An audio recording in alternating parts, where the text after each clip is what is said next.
Welcome to this deep dive explainer. Today, we're rolling up our sleeves and unpacking the core concepts of a truly foundational wealth-building text, Rich Dad, Poor Dad by Robert Kiyosaki.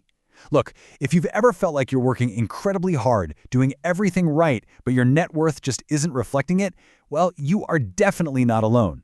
So let's look at the actual mechanics of how money, education, and success really intersect. To kick things off, I want to share a highly relatable story from the book's co-author, Sharon Lechter.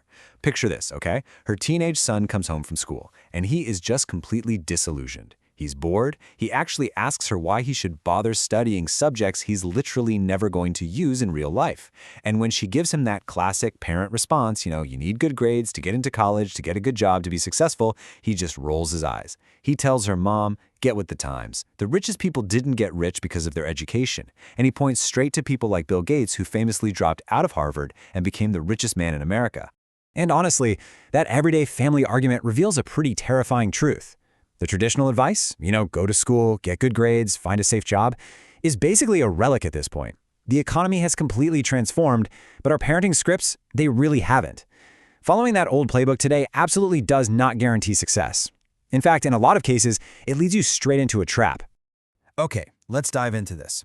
This brings us to one of the most famous frameworks in the entire book, the rat race. I really want you to take a second and honestly ask yourself, are you trapped in it? The rat race is basically this invisible treadmill that the majority of highly educated, incredibly hardworking people fall into, without even realizing the machine is turned on.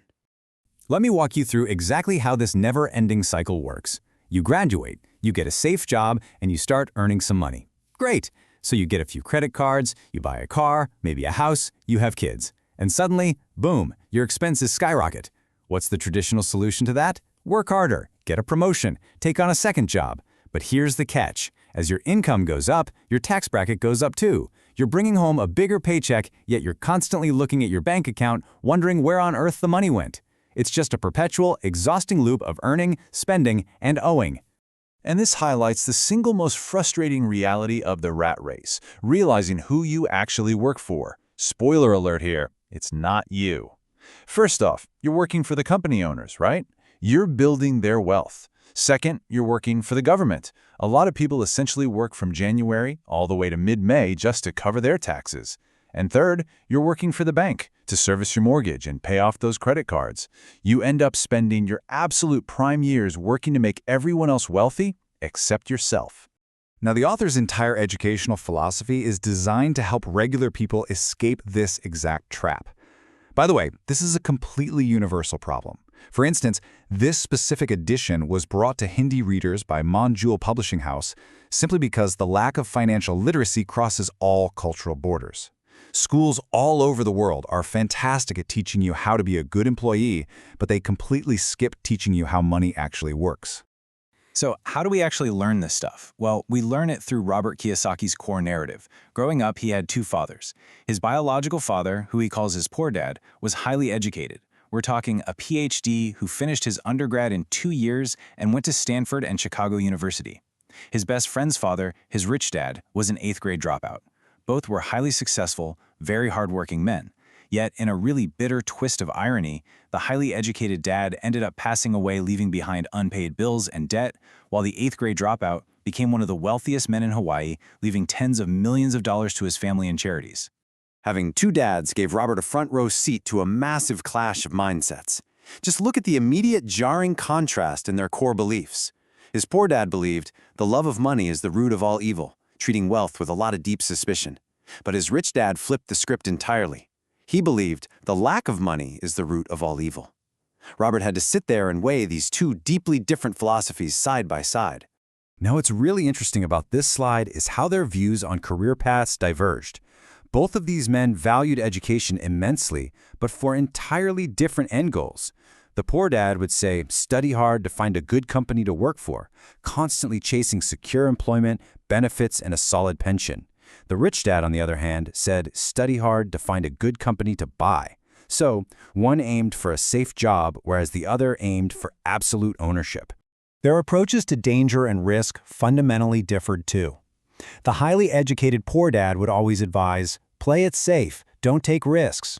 He really relied on the supposed security of the system. But the wealthy rich dad understood a very different reality. His advice was, learn to manage risk.